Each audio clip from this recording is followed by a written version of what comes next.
Everything is grown by seed that is placed in the ground.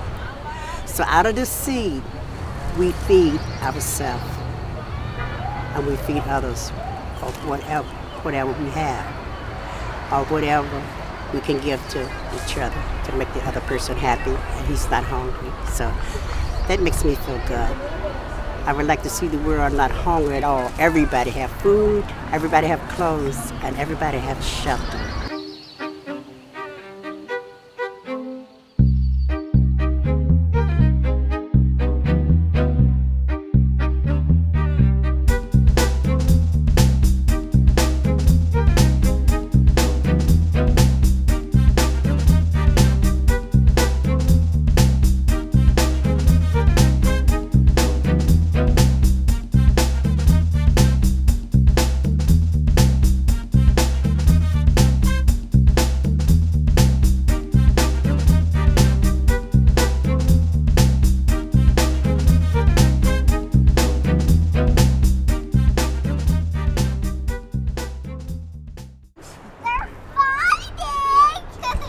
Fighting? Are you sure they're not just wrestling?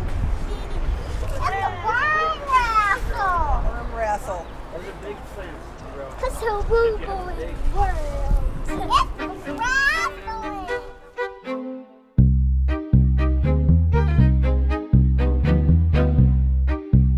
If you depend, completely on the global situation, it seems like you have choice. When you go to supermarkets, you have lots of choice, but in reality, you don't. It's the choice that is offered to you by certain companies. Certified seed helps to make a good yield. Good quality too, free from scab and uniform in shape.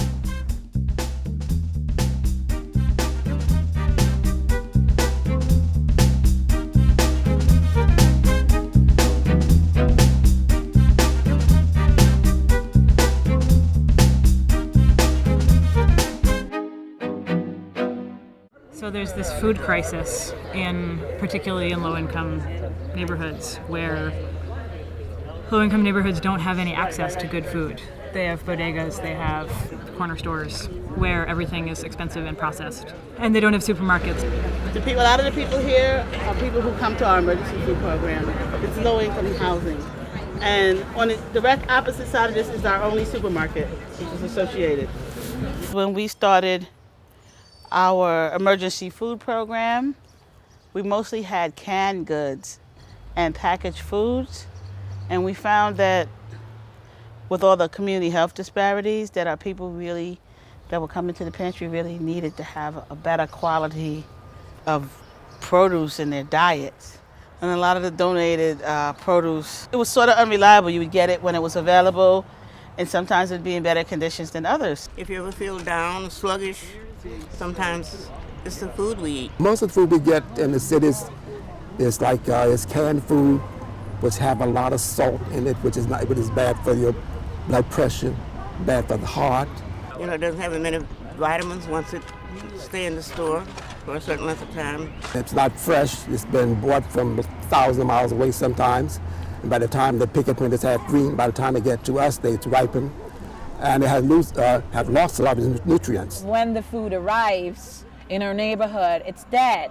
And so there's also the issue of us eating dead foods and us eating what seems to be more dense, but obviously are not nutrient-rich foods because they've been stripped of all of their nutritional values before they actually get here. Carrots are rich in vitamin A, needed for night vision and building up resistance to disease.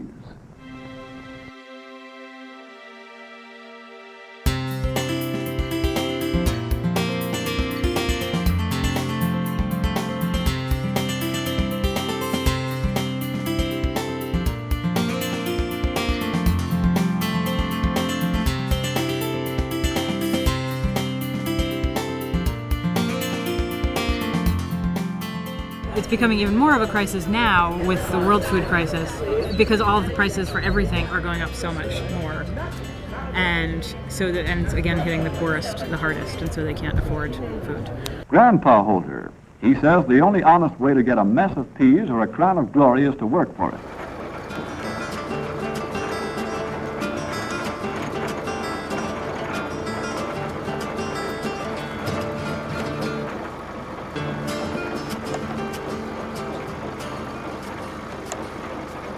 So there are a whole lot of issues to be considered with the way that food is done today. Commercial farming, for example.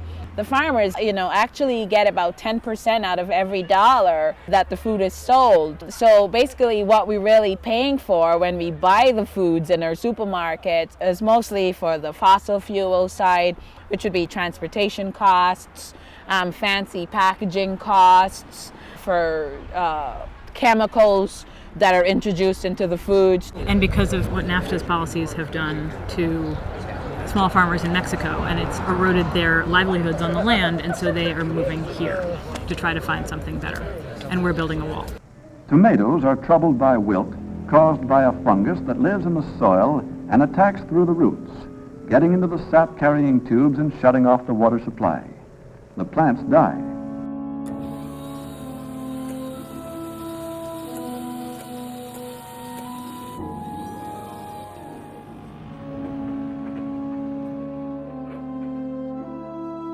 The diversity of seeds and species that we have are getting more and more reduced and neglected because the commercial sector, is appropriating of all these or just monopolizing and promoting only certain varieties.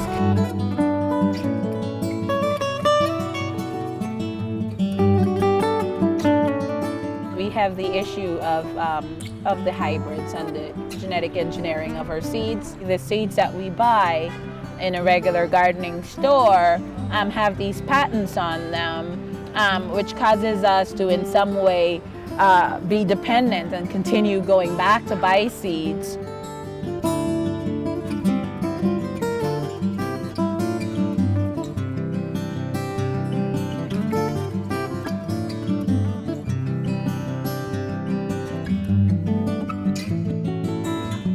A few peppers are desirable. The holders started these hot weather plants 7 weeks ago in the kitchen window.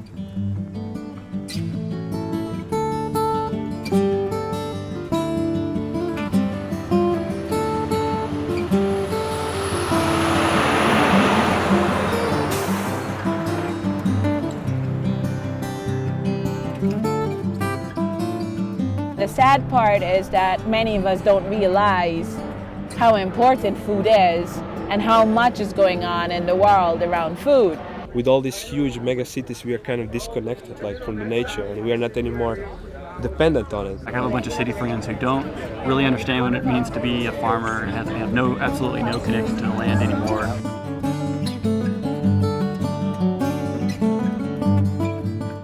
Their produce comes from the supermarket, and their chocolate milk comes from brown cows. That's basically what they think.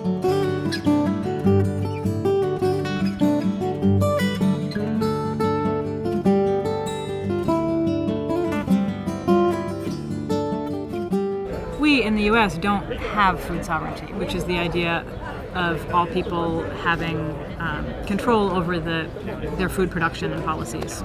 We have no idea where our food comes from. It's not labeled. We have no idea if it's genetically modified or if it comes from New Zealand or New York. Usually it comes from New Zealand or China. New York City, in a theory, should be sustainable, to get the food it needs from its own, let's say, communities or outskirts, and not, let's say, from Latin America, Africa, and I don't know from where, because all this transport of the food is also adding up to the greenhouse gases and climate change.